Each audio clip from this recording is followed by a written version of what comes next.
All right, that one's recording. Recording.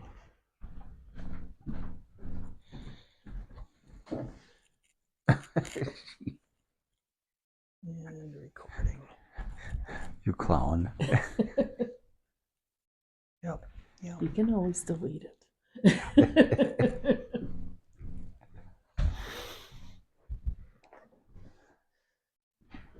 All right. So this is about 1 year later now, isn't it? We Yeah. sat down February of 2023 and chatted for an hour or two, Yeah. just like this. And today we're going to continue on the conversation. So it's February 2024. And in the first set of videos, we talked about your growing up memories. And we kind of ended about the time where you got engaged and was about to embark on journeys as an adult, Oh. as adults. So we're going to talk about the early days of married life. And as I was thinking about this question, you got married in September of 1970. Mm-hmm. You graduated high school in 68. Yeah, right? correct. Yeah. So what did you do for like the rest of 68 and 69? Were you farming then? Were you living at home? I think I was farming. I think I was farming with my dad at that time. Yeah. Okay. Yeah. We Okay. worked together on the farm. All right. Yeah. And then you get married and you definitely you move into the farmhouse. No. Okay. Why don't you go ahead and talk about Well, when that? we got married and that previous summer, that's right, I was working for Mr. Schuth on his dairy farm. And when we got married, they had an apartment upstairs at the farmhouse, and we moved in up there.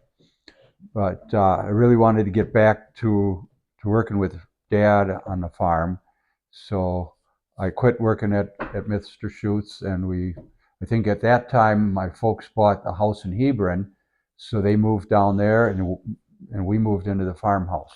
Okay. Okay. You kind of took over the farm. They still owned it, but you were renting it at from that them. time. Yeah. We bought the cattle and the machinery. Yeah, it was about Okay. that time. We had an appraiser come in. He appraised all the cattle and all the machinery, listed everything. I think we still have it downstairs in a box, and that's what we paid. Of course, but we were making payments on it every month on the cattle and machinery, and we rented the farm for so much a year. I can't remember what it was, but we always made those payments. Okay. Okay. And don't forget, Mrs. Schuth kind of was being a pain in the butt to you. Well, yeah. Well, she was known not to be a real friendly person. Well, getting married and running the farm on your own must have been. I mean, that was quite an exciting time in your life, I suppose. Especially marrying a city girl. I remember one Sunday afternoon we were going to go visit somebody for a birthday party or whatever, and on the way over, Marty says, "Well, I don't want to stay out too late tonight because I don't want to get to bed early." And I said, "Well, remember, dear, we got to come back and milk cows at about 5:30." Damn. Oh yeah. So we never could get away very far for very long. Right. What did you do during those early years on the farm? Did you get a job right away, or Yeah. Okay. We got married September 1970. I worked for DHIA, Dairy Herd Improvement Association, for about 2 weeks. I hated it, so I quit. And then Ron's ex-girlfriend, Carol Clavey, got me a job at Uncle Josh. And I started that in January. Oh, okay. And you had that a long time. Yeah. You didn't leave that job until the I 90s worked or something. Yeah, I right? worked there over 20 years, and then I went to work for Luke Walsh CPA. Mm-hmm. Mm-hmm. And then I started cutting back there as our business Midwest Prairies grew. Okay. And I remember to be able to spend time with her in the evening, I would start out at 4:30 in the morning. I would get up, go out to the barn and milk the cows, and because we had to milk roughly every 12 hours, so that way I could milk earlier in the evening, and I'd be done with the milking and all the chores by about 6:30, 7 o'clock in the evening, and we'd have all evening together. Okay. All right. How many head of cattle did you have? Let's see, there was about 45 head that I bought from Dad, but then by the time we had our auction, like 5 years later, we were up to like 65 head of cattle. Okay. All right. Did you raise all of the food that the cattle ate, or did you have to buy any? I raised it all, but I rented Dad's farm, which was 96 acres, and then I rented the Wintermute farm, which was 60 acres, and then I also bought hay, standing hay from the Johnson farm, and we baled that. So we'd bale like 10,000 bales of hay every year, and handle each bale about 3 times before it got in the mow. Wow. It was a lot of work. Yeah, I can imagine. Besides hay, and when you say hay, was it alfalfa? Yeah, Okay. mostly alfalfa, some clover. The Johnson farm was clover. Okay. Did you grow any other crops? I planted corn, oats, and alfalfa, and then we harvested silage, ear corn, oats, and baled hay. Okay. Did you sell any of that corn to others? It was all. Nope. The only thing I sold off the farm was milk, and one year I had red clover, and this guy came along and he offered to buy the second crop of clover for seed. So he came in like in October, and he had a combine and he harvested clover seed. So he paid me for that. Okay. Okay. So this was, 1970, early 70s. Um, it was the country had just gone through a pretty turbulent time with the 60s, with the civil rights movement, and the hippie culture and feminism And assassination. and assassinations. Yeah, it was pretty rough. How involved were you in those movements? Did they touch your lives? Scared the hell out of me, because I didn't know what this world was coming to. But I didn't get involved in any demonstrations or anything like that. We turned the news on every evening. We ate supper with the news on. So we kept abreast of it, Mm-hmm. but we didn't get involved. But before we were married in the 60s, I was babysitting. I was in high school at the time, and I was babysitting for a family, and they were on one of the routes where the civil rights movement was moving up into Wisconsin. And one night, somebody was at the door. I was home alone with the kids, and I didn't answer the door, but I opened a window and talked to this guy through the screen, and he wanted to know if he could come in and use the phone because he had I don't know, his car was out of gas or he had a flat tire or something. And I said, no, there's a gas station right, a couple blocks from here. You can walk to it. Mm-hmm. And so I watched him leave, and he got back in his car and drove away. Mm. But he said he had car trouble? Yeah, I can't remember if he was out of gas or he had a flat tire. Oh. That was my only involvement. How about the feminism movement?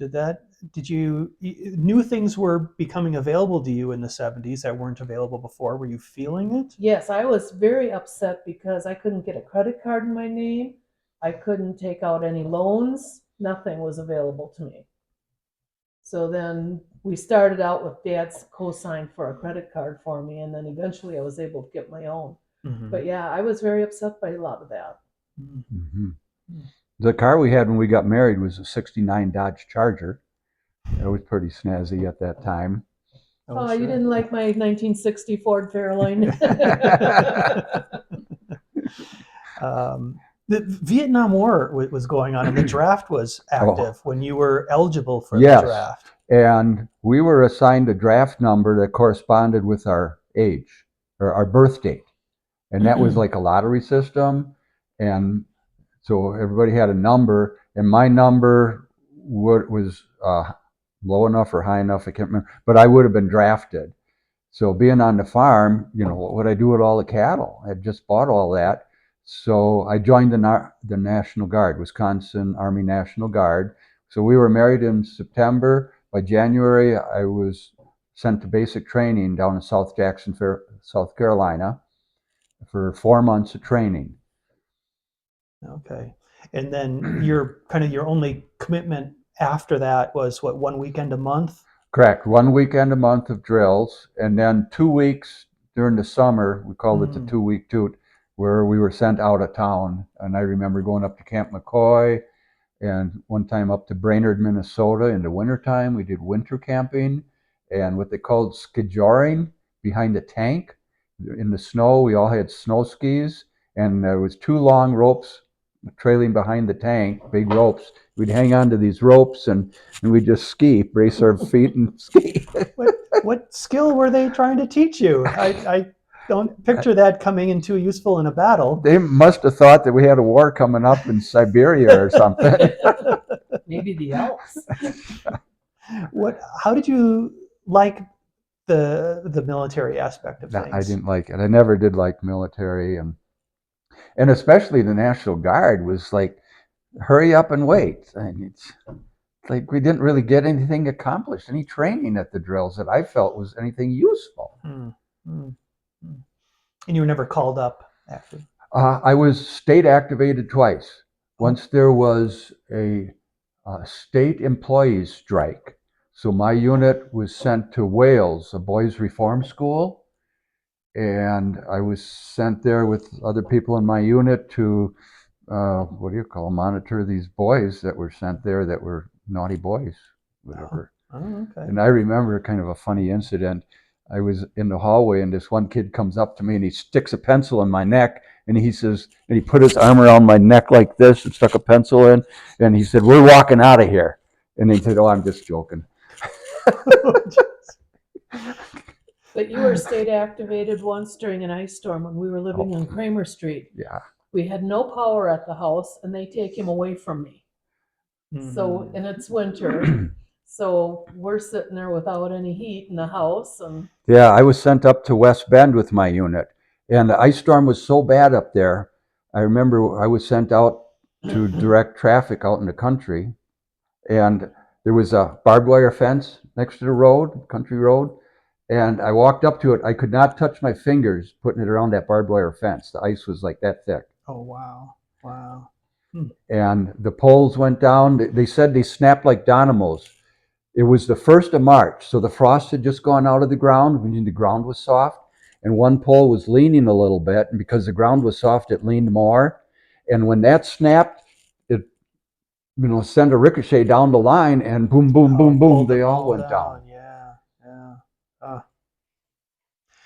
When the draft ended, then did you look for an opportunity to get out of the Guard at that point? Well, the obligation was 6 years.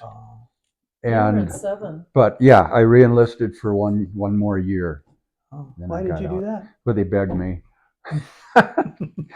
But Ron doesn't get any military benefits. The Guard wasn't recognized for military benefits. Yeah, I don't get VA benefits. If I would have been federally activated, then I could get VA benefits. Are you eligible for, like, there's an insurance company that's always well rated in Consumer Reports, but it's only available to military folks in the military. I never checked into it. Yeah, I didn't check into it either, but someone told me we probably could. Okay. Right. But on my driver's license, it's stamped. What does that say on there? VA. VA, not No? VA. No. It's something military service. It says something. Okay. So, like at Home Depot, I get a 10% discount if I show them that. Oh, sure. Veterans Day, you can get a free meal every once in a while. Oh, we never go for the free I don't meals. go for that. I let that for the guys that went to Vietnam. Yeah. It was rough. I lost a classmate that was sent to Vietnam, and within 2 weeks that he got there, he was killed. Oh. And I had other classmates that were wounded, several of them, and it was nasty. And the trouble is, the government knew they couldn't win that war, but every president didn't want to be the one to pull out because they didn't want to be branded as losing the war, which ultimately we did. Well, my brother Tom was on board a ship, in the Vietnam War. He was shooting off the big guns. What branch was he in? He was a Marine. Mm. Mm. Okay. Well, back to farm life. Should we talk a little bit about what typical farm life was like? You've talked about you had to be there to milk the cows twice a day. Yeah, And then I suppose certain parts of the year, your daily duties would change. You got to plant in the spring and yeah. then weed and then It was winter. a lot of work. Yeah, like I said, I'd get up at 4:30 in the morning, and basically I'd work till dark in the summertime. Yeah, but winter was And snowmobiling time. yeah, we did squeeze in a little snowmobiling in the wintertime because then there was no field work to do. But all the cattle were in the barns, so you had to not only milk them and feed them, you had to clean the manure every day too. And that would take about a half a day to get that done. So you'd have a few hours in the afternoon of free time, and then by 5 o'clock you had to start your evening chores, the milking and feeding and bedding and all that. Mhm. And when you cut the hay, they had to make sure it didn't get rained on, right? So Oh you're my watching God. the weather a Well, lot, I you imagine. try, yeah, you try not to get it rained on, but boy, we got into some rainy stretches. If the hay gets rained on like twice, it just starts turning black. Cows won't eat it. It's a Mm, loss. mm, mm. Yeah. Okay.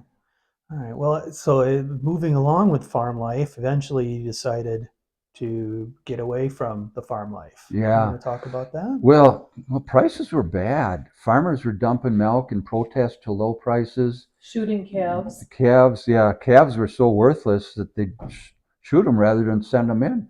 Because when you send a calf in, say you got a bull calf, you didn't want to raise it, you'd call your trucker. He'd come pick up your calf. They'd take it into the sales barn, and then when they sent you the check, they would deduct the trucking cost off of what you got for the calf. Say if the calf sold for $100 and it was $15 trucking fee, you'd get $85 for your calf. And some farmers weren't even getting a check. They get a bill.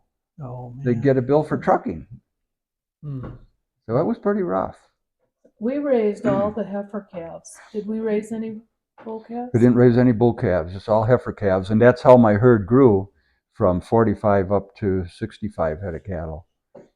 Yeah. Yeah. So that must have been difficult to go through that transition because then the obvious question is, well, if I'm not going to be a farmer, what am I going to be doing? Yeah. I didn't have a clue.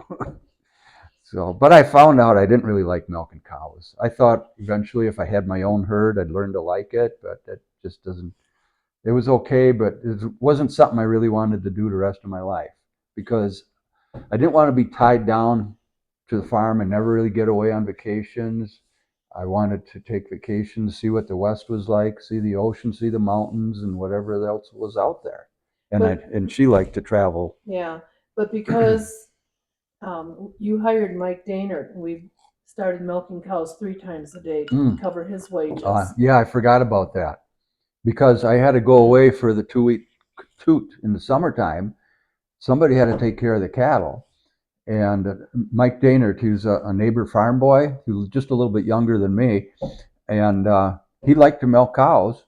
So we hired him, and we went to milking 3 times a day, which gave us about 15 or 20% more milk production, which helped pay for his wages. Okay. And then he was there to take care of the cattle while I was gone. Okay. So, Mom, I imagine you were in support of moving away from the farm. Absolutely. Ron's parents didn't like me. I don't know. Well, I have a feeling my oldest brother and his sister had a hand in that, but Were they involved in a lot of the day-to-day operations of running the farm? Like, did you have to interact with them a lot? no, but she would just come over to the house and I couldn't do anything right. Mm. I didn't have the furniture arranged right, or I didn't clean enough, or I didn't do this. And it was too stressful for me. I couldn't deal with it. Okay. And I never asked them to babysit when you guys came along because she was always complaining about Ron's sister Ellen having to watch their kids. So I never asked. I figure if she wanted to watch you guys, she could ask me. Okay. So you decide to auction everything off. This is 1974, I think. No, right? the auction was in 75, 75. March. Okay. Okay. Yeah, I called an auctioneer service, and they came in and appraised everything, and it looked real good. They thought that I'd be able to pay all my bills and have money left over. So we went ahead and did it. And yeah, everything was gone in one day. Yeah. And we found a house in Fort Atkinson on Kramer Street to rent. Mm-hmm. You kept a few things. You kept a 1941 John Deere Model H tractor, Well, that's right? true. Yeah, a few kind of antique things. Yeah, and a few milk cans, I think. Yeah, Right? yeah. One milk can from my dad's side that says Fred Martin on the label. And then when my dad started shipping milk, his name is Alfred. So they punched an AL in front of the Fred. And then I also got one from my mother's side that said John Schwartz on the milk can. But I gave that to my cousin's boy, whose name is John Schwartz, a descendant in that family. So I gave it to him several years ago. Yeah, right, right. Okay. So now you're renting a home on Kramer Street and you need a new job. What do you do? Okay, the first week after my auction, I worked for a roofer, and he just needed somebody to help. We had a big barn roof to re-roof, so I worked for him for a couple of weeks. And then I got a job, where was it? Oh, Frito-Lay. Yeah. Yeah, there was an ad in the paper, a route sales for Frito-Lay. So I applied for that, went through the interview, and they hired me. I was surprised, but yeah, it was paid good. But after about 5 years, I actually got bored with that job. It was too routine. Hmm. I remember riding along with you a few times, like on days where I didn't have school. I think I kind of had to ride along with you, and I just remember thinking, like, how cool is it that my dad drives a Frito-Lay truck? Like, I was so proud of you. Yeah, I had a few incidences there. I had the route that covered Milton and Whitewater, and uh, the University of Whitewater was on my route, and they ordered so many potato chips one time, bulk potato chips, I couldn't get them all inside my truck. I had everything packed on both sides and down the center aisle. The step well where you come in, that was packed full, up at the dash on the windshield, and I still had 10 cases to go. And I didn't want to make 2 trips to Whitewater. So I thought, well, I'll just put them up on the roof and I'll tie them down with rope. And away I went. And I'm going down Highway 12 going to Whitewater, and these cars are looking at me, and a school bus is coming this way, and it goes like this. And so I thought, oh, I better pull over. There's something going on. So I pull over, and I got out, and I looked back. There's potato chips all over the highway. What happened was the boxes, the rope pulled down, which cinched the corner boxes. But the ones in the middle, the rope just went across the top of them, Oh. and the wind pushed them out from under the rope, and they just slid out the back. Yeah, yeah. So were you running around Well, picking up boxes? the school bus stopped, and the kids are running out picking up potato chips all over. So I just salvaged what I could and continued on into Whitewater. So I had to write that off as that came out of my paycheck, the loss Oh, of those really? potato chips. Yeah. Mm. Because I had to count for everything. I was charged for everything that they sent me to the warehouse. And then, it had to be recovered somehow in my sales. Well, those potato chips weren't sold, so that showed a negative in my inventory. So, What about unsold chips that went past the expiration date?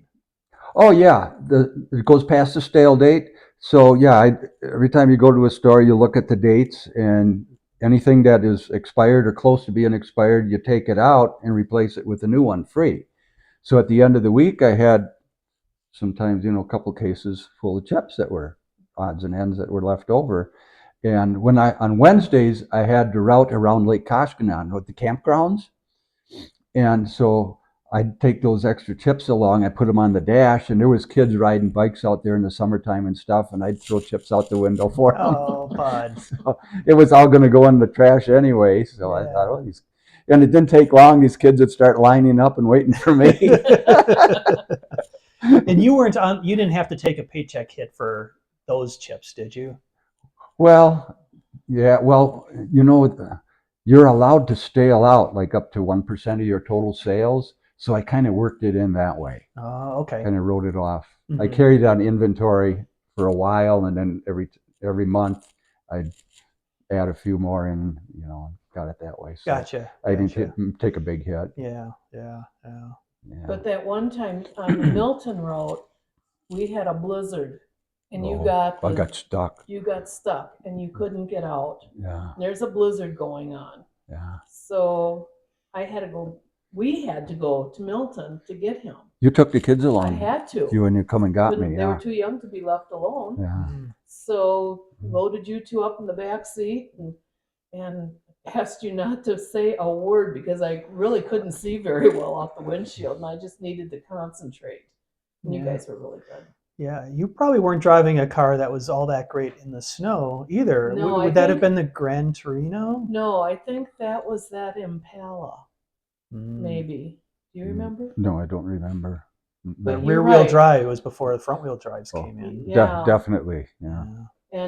Yeah. And I really needed to concentrate. I didn't want to hear a word out of the back seat. I didn't want to hear you two fighting or anything, and I just really needed to concentrate. I had the windshield wipers going because it was horrible out there. Yeah. But you picked me up and we got back home. Yep. And then a day or two later, you took me back and I got the truck. So Yeah. And meanwhile, you're working full-time at Uncle Josh. What were your duties there? Well, at Uncle Josh, I started there in January of 1971. And at that time, because we were not computerized, we were typing invoices. 7 copies per invoice, and you don't make a mistake. Like on an IBM electric typewriter? Yeah, I think it was an IBM. It was the green one. I like it. Selectric? Yes, that was the famous IBM typewriter. That was a nice typewriter. That's what I learned to touch type on in high school. Yeah. Yeah. And you couldn't have any more than 3 mistakes because you had to correct all 7 copies. Oh my God. And if you had 3 mistakes or more, you had to start all over with that invoice. Rip, rip, rip. Oh. How did you correct? With whiteout? Or was there No, with a ink eraser or something like that. something you would pick up and apply Yeah. to it, and then you could type the correct thing over it? Mhm. Oh, it's like a little whiteout, wasn't it? Like No. a little paintbrush? No? We didn't have the whiteout at that time, I don't believe. Oh. I remember having like an ink eraser, and if you pushed too hard, you made a hole in the invoice. Oh, yeah. And like the first 2 copies went to the customer, and then there was an accounts receivable copy and So you typed packing on, list. did 7 copies at once? Yep. What you had like, what do you call that? Carbon paper. Carbon paper in Mhm. between? Oh. What a pain in the butt. Nice. And then we eventually went to Jones Dairy Farm, I think. They started doing a card thing. So like we'd pull a card for a company, that would print. We didn't have the capability of printing at Uncle Josh then. We had to pull all these cards, and 1 card for each bait. They were all labeled like 11 black, which was a pork frog, and 11 green, and you always had to pull the right cards, and then we would send it over to Jones Dairy Farm. I can't remember if we drove it over or if they picked it up. They would print the invoices because they'd put it through their machine. And eventually after that, what did we go to? We ended up moving to a new office because the old office was so small. It was probably not much bigger than this kitchen. And we had 4 desks in there. And my desk was close to the door coming in from the factory. So my typewriter was on a typing stand that had a flip up thing that you put your papers on. So anytime anyone came in from the factory into the office, I had to pick up my papers, set them on the typewriter, put my thing down so they could walk through. Very antiquated. But eventually they built on and they made a really nice office. And finally, well, and in the meantime, I was taking all these computer classes at MATC because I thought there's got to be a better way to do things. Well, then eventually they put invoicing on the computer, so that way we actually had PCs and we could type in there and print invoices that way. And then I kept begging them to do accounts payable. That took a little bit more convincing. Like putting accounts payable on the computer? Mhm. Mm-hmm. And because I was typing all the checks manually. I think I had like 50 to 75 checks a week that I had to type manually. I was a fast typist, so I could get it done in a couple hours. Well, because of my workload, I was able to pawn off typing of the checks to this other lady who was extremely slow. And that's what got accounts payable on the computer. Because she would spend 7 hours typing checks and I still had to finish them. But yeah, that was really nice when we got the computer going. Yeah, I bet. I'm just going to jump up real quick and make sure that the video is still running on all three of these, and we'll get right back Alrighty. into it. I'm going to take a drink. Okay, that's good. We're at the 30-minute mark there. Good.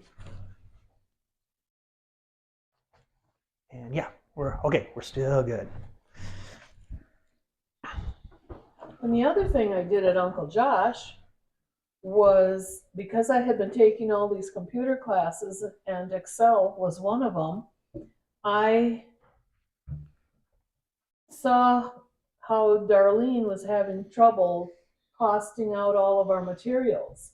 So she had a spreadsheet, but every time the bosses would change one thing on it, she'd have to erase everything and recalculate by hand. So then I asked if I could take some of this stuff home and work on it and see if I could make a spreadsheet that was more computerized. And I did that, and put it on a floppy disk, took it back, showed Darlene how it worked, and it worked out great. Saved her hours and hours of work. Unfortunately, I didn't get a raise out of it, but I did show them the benefits of a computer. Yeah.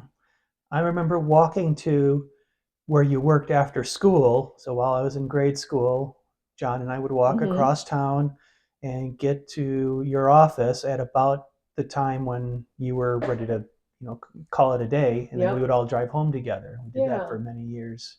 Always made me nervous, especially having John, because John was kind of more of a free spirit and not as careful as you were. All I could visualize was him falling off the bridge. I never had that fear of you jumping off the bridge. Well, I don't mean jumping, just from screwing around. Right. Yeah, you might get up and walk on the rail. And Yeah. Yeah.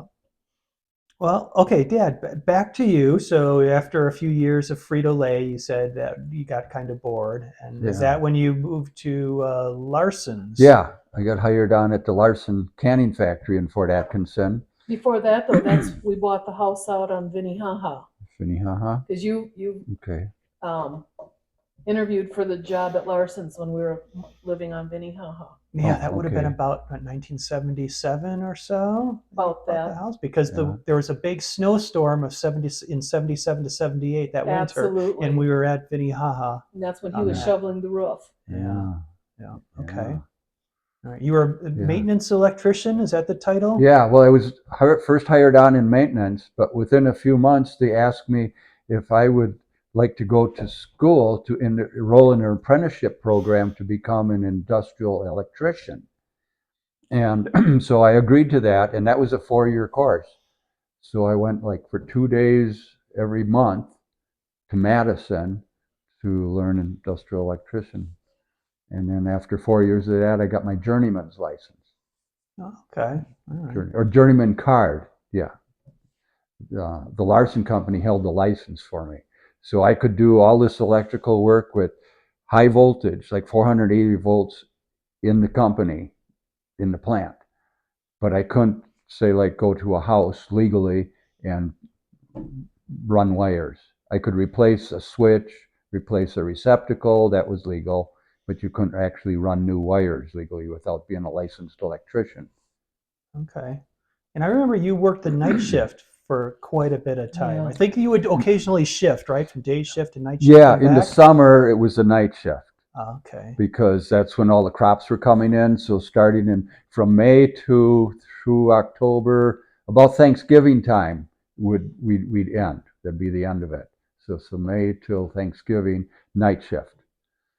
The rest of the time, then the plant was idle, and we'd have to rebuild all the equipment and get things ready for the next year.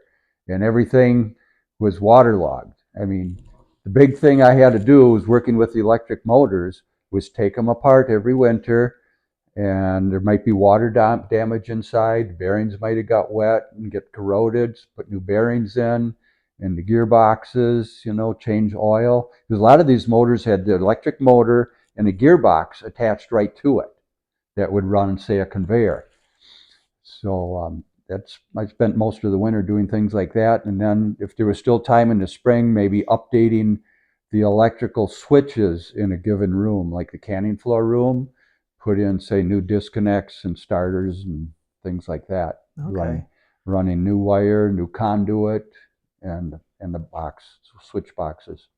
We should probably back up a second and talk about what Larson's was. It was a canning factory, Yes, right? right. Where from sweet corn and other vegetables. Well, why don't Well, you they explain start that? in the spring with spinach, and then peas, then sweet corn, and then lima beans, and then carrots. It would come in from fields from the immediate area, Right. right? Yeah. From And farm. dumped in big piles and Yeah. then taken through, washed, cleaned, and eventually comes out in cans. In cans, yeah. It'd come out in cans. And farmers in the area would contract with the Larson Canning Factory to grow crops for them, like corn crops or beans or peas or whatever. And when I was 18 years old, there was a summer when I was still like going to school, 17, 18. I worked in the field at the Larson Company, running a pea viner. So I got some experience that way. Oh, okay. And, What's a pea viner? oh, well, it separates the peas from the vines. Okay. Yeah, and it's pretty cool the way they developed that. If you look at a pea pod, there's peas in the pod, but there's also air in the pod. And they figured out a way that if you take a pod and smack it, the air inside would blow the pod apart and the peas would come out. Huh. So they developed a machine to do that. And the way it worked is a big screen that would tumble. And inside the middle of this screen was a shaft that had wooden paddles on it that would spin real fast. Well, this screen had baffles in it. So the vines would go in here, the screen would turn slowly and pick up these pods, these vines, and drop them down into these paddles that were swinging in the air. And that's where that came in. And then the peas would pop open and the peas would go through the screen. And underneath the screen, there was a conveyor, and the peas would go that way. And the vines would continue twirling and go out the other end because this whole thing was on an angle. Yeah, I can imagine there are all kinds of clever mechanical things at the plant because with corn, you have to somehow get rid of the husk and pull the kernels off the cob of corn as well. Yeah. There was neat. There was a lot of like physics involved. Like for instance, you look at an ear of corn, and one end of it is pointier than the other. So they would spin this ear of corn, and it would always spin towards the point, which would mean then the butt of that corn, they would run it through husking knives. It would cut that off, and then the husk would just kind of fall off. Yeah. And then the cutters, they had knives that were actually in a circle, and the ear of corn would go through that, and it would cut the corn off the cob. Oh, okay. And sometimes we'd get into a field of sweet corn that had a lot of cutworm in it, and the cutworms would come in with the corn, and we had electrical conduit, and sometimes a forklift would hit this conduit, and it would break the cover off, and it was open, exposed wires in there, and these little worms, they're crawling all over the place, and they would get into the conduit, and they'd chew the insulation off the wires, and then they'd short out. Do you imagine some of those worms ended up in the cans? Nah. No, they were cleaned well enough? Yeah. Okay. Usually, yeah. Yeah. I remember you taking John and I to visit Dad late at night once or twice or a few times with like pizza. Yeah, you guys would ask if we could go see Dad. Yeah. So then I would call up to the office and talk to Dorothy. I can't remember her last name. Covey. Oh, Dorothy Covey. And I would ask her if Ron had supper yet. And she would say yes or no. And I said, well, if he hasn't, tell him not to eat his supper. kids and I are coming in with a pizza. So That was really nice. Mhm. I treasure that memory and being able to see Yeah. you in your element. Yeah, I That was liked it nice. too. Yeah, Yeah, it was yeah, nice. yeah. I felt kind of bad that I couldn't entertain you guys more than that. But legally, I couldn't take you through the plant, you know. Mm. Yeah, a tour would have been pretty cool, but yeah, Yeah, there's all kinds of dangerous things yeah. They there. were really safety conscious. Yeah. In fact, they'd really get on us if we didn't wear safety glasses or earplugs or something. We'd get written up and that because they said for as far as safety goes, see if somebody gets hurt and there's a lost time accident, their insurance rates go up. If Mm-hmm. everybody works safely, nobody gets hurt, the rates go down, which in the bottom line, that equals more profit. Right. And I remember Larry saying one time, he was head of the whatever in there, he head of safety. He said they actually made more money on safety one year than they did on the pea crop. Oh, I remember a sign on the wall in, I think, your cafeteria or break room area that said something about, so many days since a lost time accident, and Yep. somebody would update the number every Oh, day. yeah. They kept that up there. Yeah. Yeah, and we always would kid each other if we're like up on a ladder and somebody walked by, they say, "Hey, well, if you're going to fall off that ladder, be sure you punch out before you hit the ground so you don't have a lost time accident." Oh, But jeez. I enjoyed working there. Yeah. Yeah. well, you guys had a lot of fun too, Mm-hmm. and you pulled a couple practical jokes on some of the people. Oh, We had yeah, nicknames. yeah. A few of you had nicknames, right? Oh, There was a Sparky, a Sparky and a and Rocky what was and your a nickname? Frog. I was Sparky. You were Sparky. Yeah, yeah. Yeah, yeah, and there was Froggy, and then it was Rocky. Yeah, I remember one time we were working nights, so we had a little time to go hunting in the daytime, and Rocky and I we had 2 tags to go up to Horicon and shoot one goose each. And this was our second time because we went up there like a week before and we got skunked, nothing. So I said, well, this is our last time going up here. So I said, well, if you get a chance, you can shoot your goose, and you get a chance, you can shoot one for me too. So, so we got onto this farm and we went in and talked to the farmer and he said, yeah, go ahead. He said, a whole bunch of geese are down by the back field. So it was still dark out and we go out there and we could hear them cackling and there was a big pond in the middle and there was geese all around it. So Rocky went around one side and I went around the other side and it was just starting to break daylight. And all at once I heard 2 shots, bang, bang. And so I walked over there. By this time it's getting light. I said, well, did you get one? He said, yeah, I did better than that. So he still went out and started picking them up. He got 6. And I said, Rocky, we're going to get in trouble. You can't shoot 6 geese. Well, he said, I only shot twice, once for you and once for me. So did you have to leave those other geese lay? No, I couldn't bear to leave them lay. We took them. That's funny.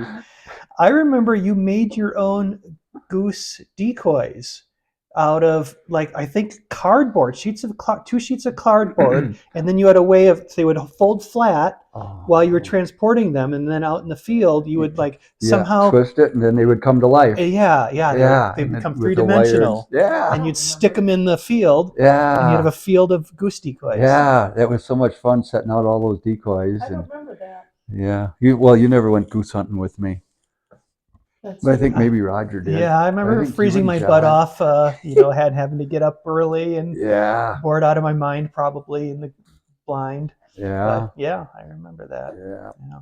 yeah, We may as well, as long as we're talking about hunting, we may as well talk about the different kinds of hunting and trapping you did in those yeah. years. Oh, trapping! Accidentally trapped a skunk one year, but you probably want to forget about that. If I close my eyes, I can still smell it.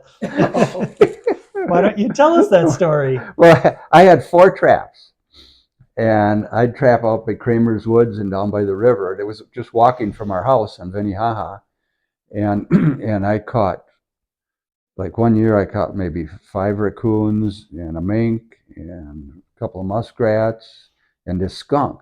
Well, the skunk, he got in a trap, and I remember every time I went up there to get him out of the trap, his tail would go up, and he was ready to squirt me.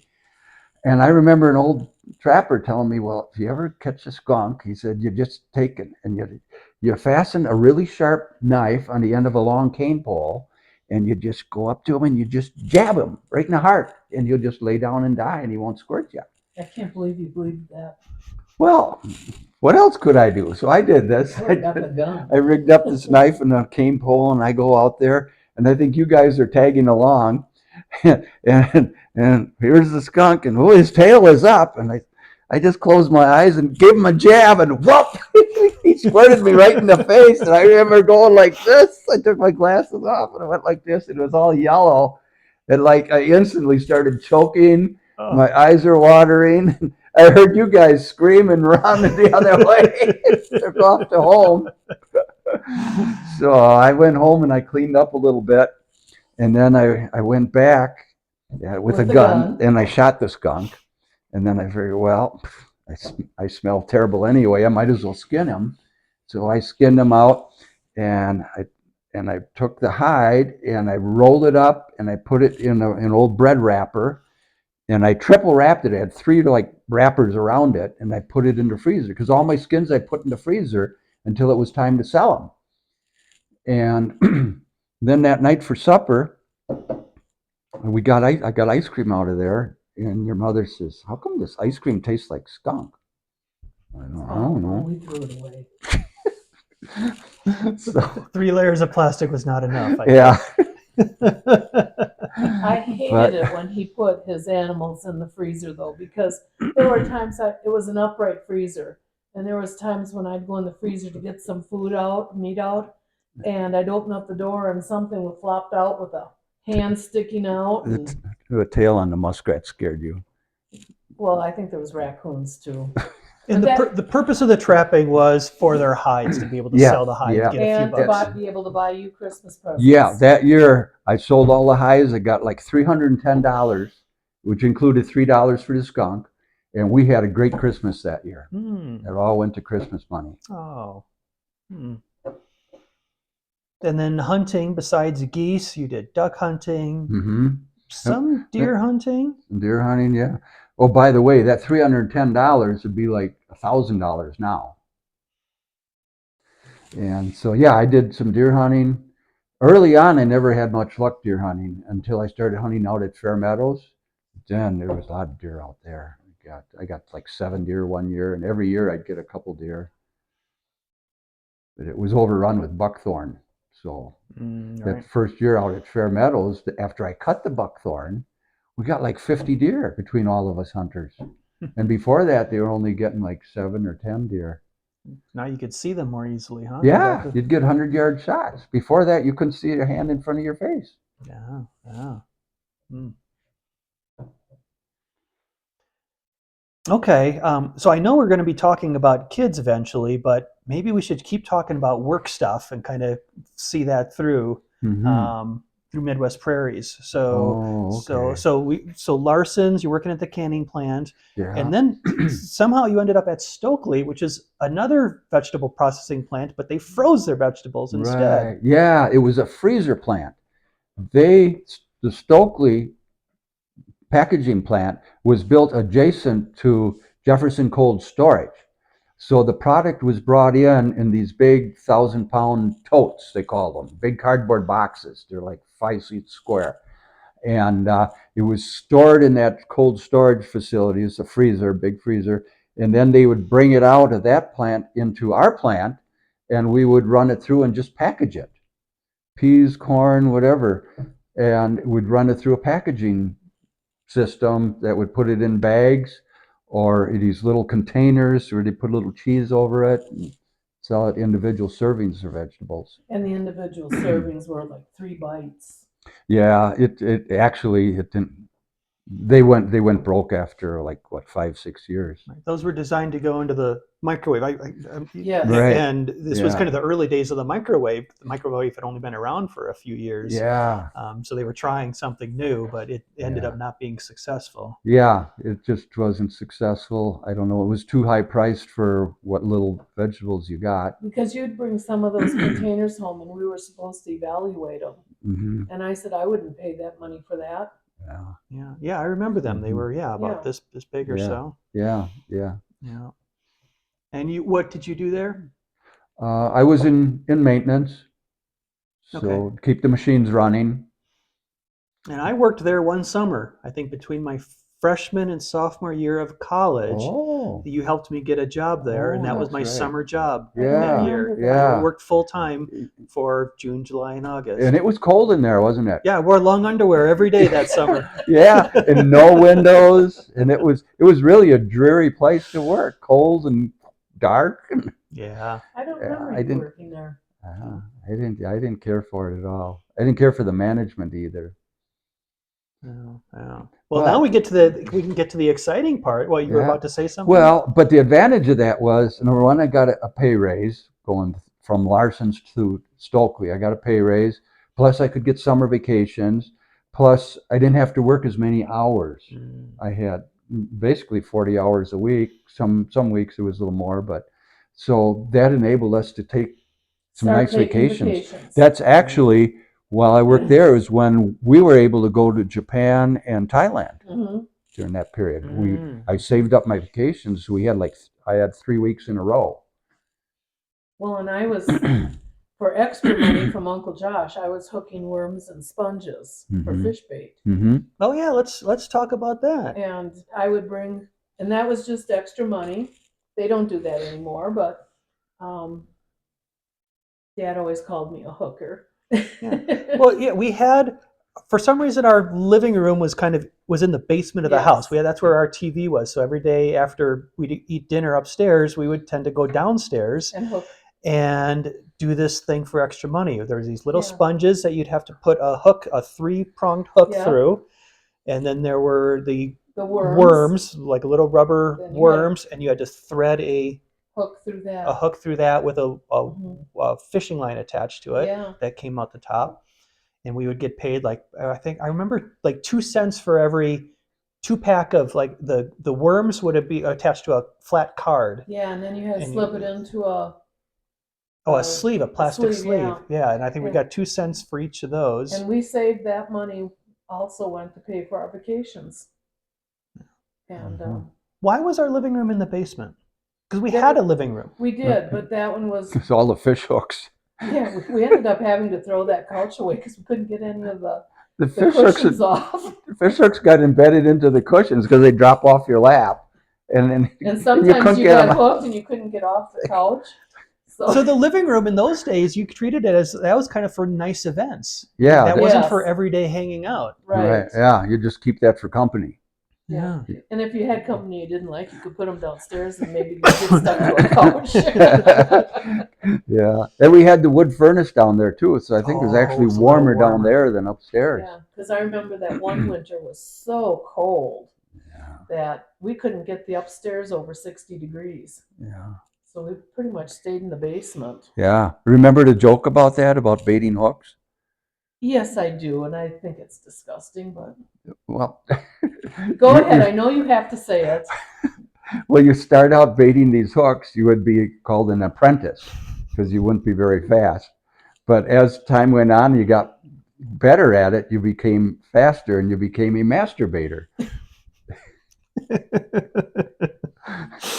Yes, that's brilliant.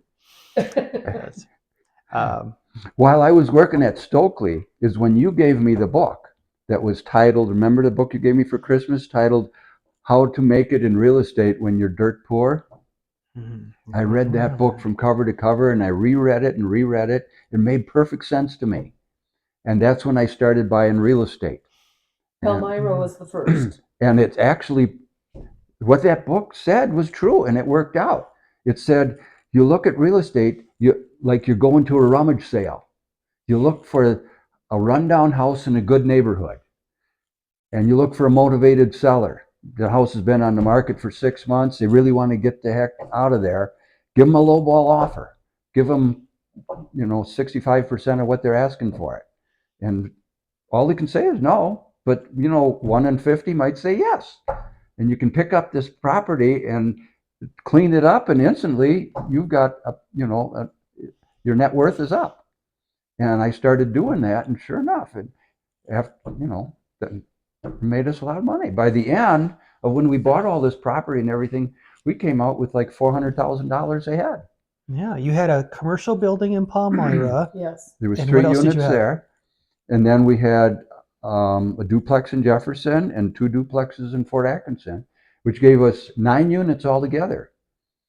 And every time there was a turnover of tenants, I'd go into it and remodel it and spruce it up, and I could jack the rents up.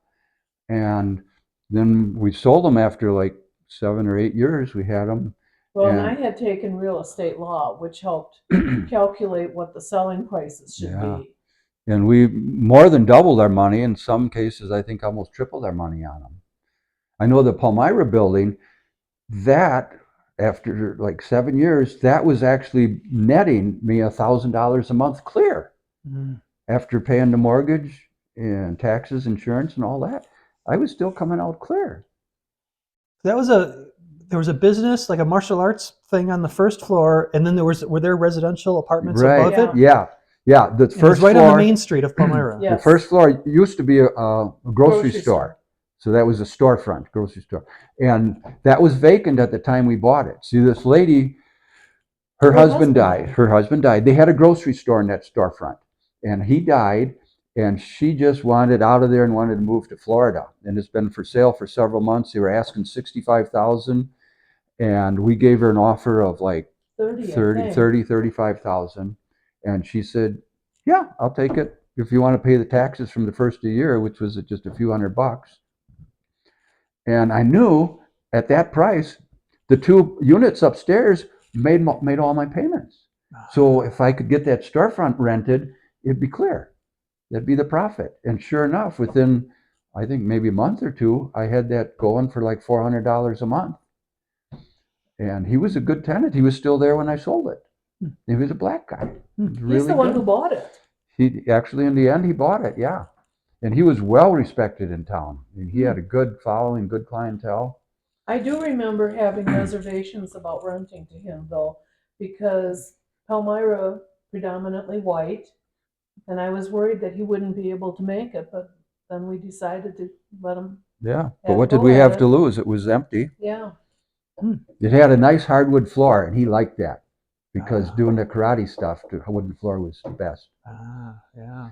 And I improved it for him. I put in a nice water cooler for him, and I put in places where they could hang their stuff, and Water cooler? a Drinking drinking fountain Oh, okay. that was refrigerated. Oh. Because in the summer they're working hard, and they're sweating bullets. And well, I mean, what's better than a nice cold drink of water? So I figured he would like that. And and he was a good tenant. And then upstairs I remodeled those every time a tenant would go out and spruce them up.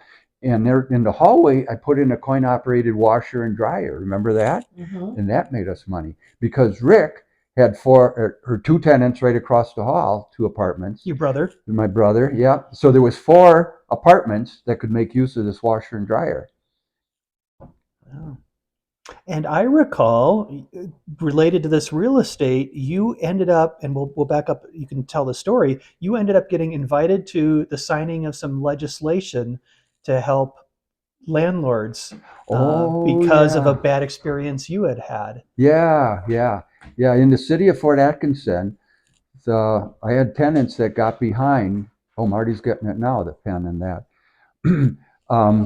Tenants got behind in paying their water bill to the tune of like well over $800, and the city just put that onto my taxes, so I had to pay it at the end of the year, and they never even told me about it. So I went down to the water department and I said, well, why don't you tell me if the tenants are getting behind in paying their water bills so I can take action? And they said, well, we don't have to. There's no law says we got to tell you. Why should we? You can put it on your tax roll and you got to pay it. And I said, that's not fair.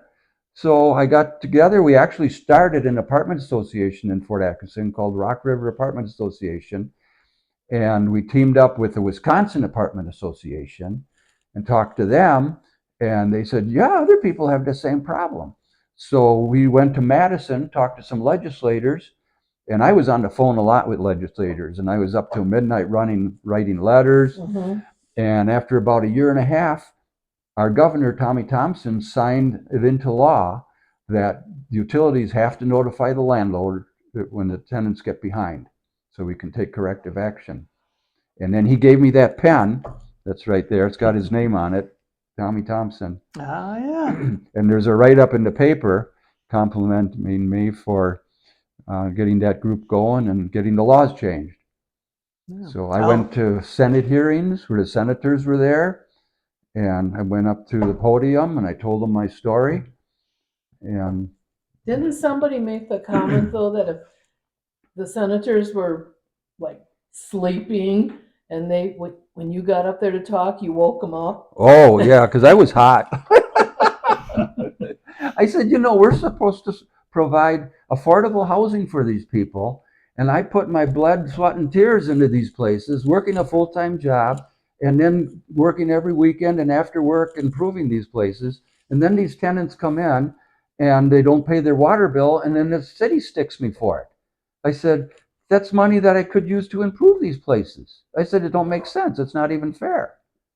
Well, and then after we evicted them, I found out where they moved to.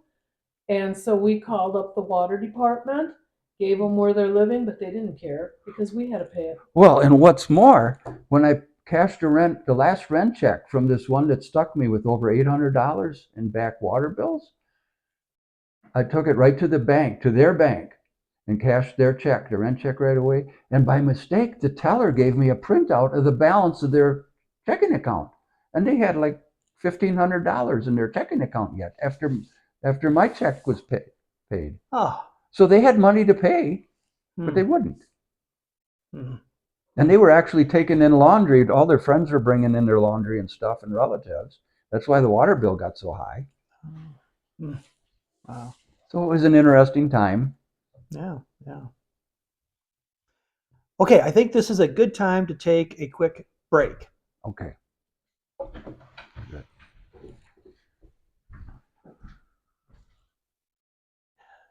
Good, that one's still going. Does it need to be charged?